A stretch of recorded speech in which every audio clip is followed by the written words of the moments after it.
Hello and welcome. I'm the Big Shot Critic, and today it's something a little different.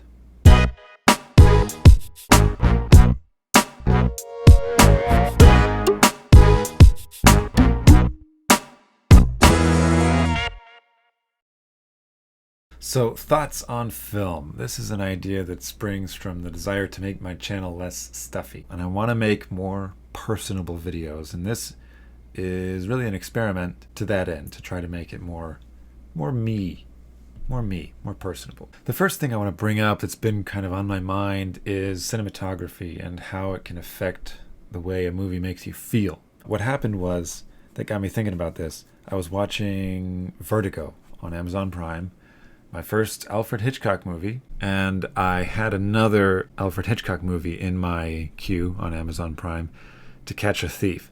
And I was going to watch that, but I mixed it up with Charade, which is another movie that has Cary Grant. I started watching that instead, thinking it was the other Hitchcock movie. But the opening scene of Charade was filmed so differently than Vertigo that when I hit play, I thought, this doesn't look like a Hitchcock movie. And that's coming from someone who had only seen one Hitchcock movie. But Vertigo was filmed in such a way, he tended to focus on the structure of the shots and the color. The opening shots of Charade there's not a lot of structure or color. It's a very dark scene as a train passes by. I was thinking, is this right? Did I make a mistake? I was going to back out, but the opening credits will tell me. Sure enough, directed by someone else. So I was like, okay. It's the other Cary Grant movie, To Catch a Thief. So I put that one on instead, and it was filmed a lot more like Vertigo, with a lot of focus on structure and color. That really got me thinking about cinematography a lot over the last month or so. The next thing down that line was Star Trek Generations. I watched that one, and going in I remembered, okay, the lighting's kind of funny because it's the first movie featuring the Next Generation cast of Star Trek. There's 7 seasons of them in this ship, the Enterprise D, where they have all the lights on, and then this movie happens. They're in the same spaceship, but all of a sudden a bunch of the lights are off. And of course I'm thinking, why'd they do that? Well, I think I know why they did that. It's because Star Trek Generations was directed by David Carson, I think is his name. He did some of the TV show episodes, and in fact he had only done TV shows before he did Star Trek Generations, which is obviously a movie. Back then, TV shows had very different cameras than movies did. The TV cameras required much more light because they couldn't handle a lot of contrast, and everything was in 4:3 because everybody's TV was in 4:3. So jumping to film cameras for him was like, ooh, let's go nuts. So he made the lighting a lot more dramatic or cinematic. And on top of that, the colors aren't quite right. It's not a very pretty movie. In fact, it's an ugly movie. I don't want to just dogpile on David Carson. I'm sure he did the best job he knew how. And I still like the movie. Another movie I watched soon after Star Trek Generations was Mrs. Doubtfire. And this is a Chris Columbus movie. He's most well known for Home Alone 1 and 2, and then Harry Potter 1 and 2. It's filmed in San Francisco, just like Vertigo. Whereas the colors in Generations were kind of sour.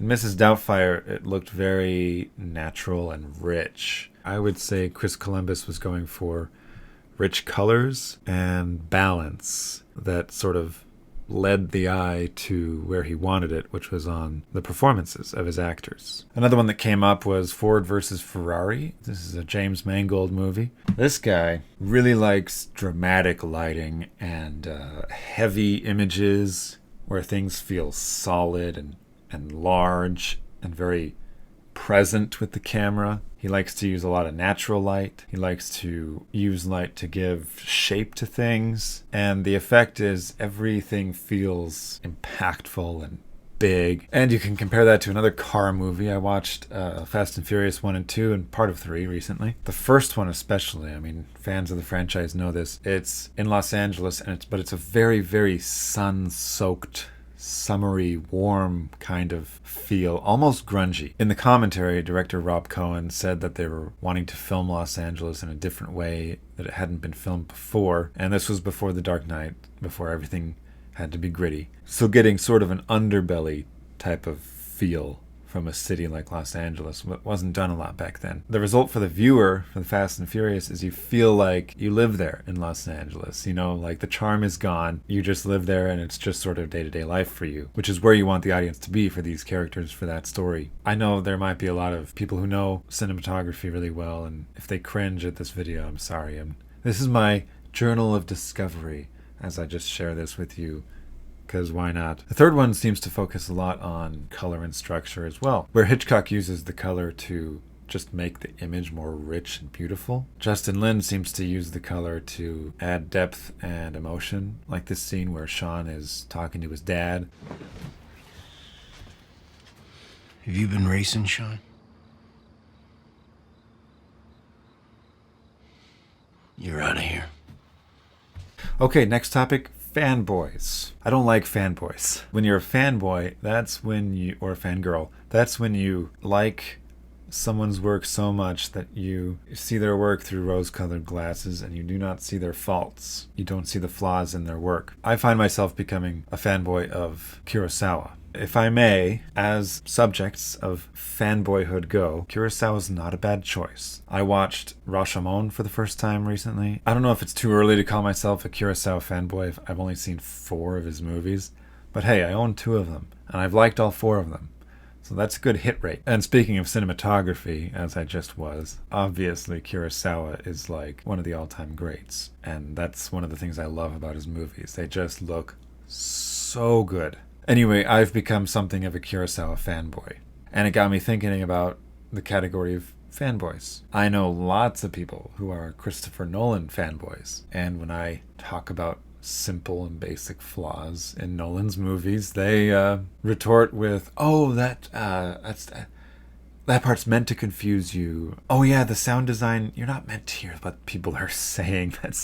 That's not important. It's supposed to be immersive, and you're supposed to be soaked into the experience." And I'm like, yeah, well, it might help to be soaked into the experience if I knew what the character was saying. There's Edgar Wright fanboys. There's Wes Anderson fanboys. There's George Lucas fanboys. So here's what you should do. You should put in the comments below, you should like this video, and you should put in the comments below who you think has the most annoying fanboys. I think it's probably Wes Anderson. I'm going with Wes Anderson. Tell me in the comments below if you agree or disagree, or who you think has the worst fanboys. It's obviously not Kurosawa. His fanboys are very sophisticated. So that's it. Those are my thoughts on film for now. Let me know if you like this format, or if you want to hear more about anything in particular. Maybe I can do that. I also have some ideas for videos in the future that I think could be really fun, and I will be doing my normal in-depth reviews here and there. I definitely do want to keep doing those. I enjoy that. And as this channel is evolving, I would like your input on how I can be more personable. I really want to connect with my audience better and not get so stuffy. Because my main complaint, I hate video essays. Just the whole concept, the whole idea of a video essay. Like you have to have your head so far up your butt to call something you made a video essay. I'm sorry. So whenever I feel like I'm even treading that line, I have to start cracking wise or make dumb jokes. Not just be like me lecturing you, "Oh, here's what I think about cinematography, and when he does this kind of angle, that means the character's thinking this, and blah, blah, blah, blah, blah." No. That's what those video essay people do. Those horrible, horrible video essay people. They're academics is what they are. And academics are... They get too caught up in the details, and they lose sight very easily about like just watching a dang movie and enjoying it. That's the side I want to focus on. That's the stuff that's lacking on YouTube that I want to bring to you. So, thank you very much for watching. Be sure to like and subscribe for more content like this. Again, tell me in the comments what you think and what you want. We want to grow this channel together and evolve until we take over all of YouTube and then the rest of the internet and on to the rest of the world. Thanks for watching. Like, comment, subscribe. Bye-bye.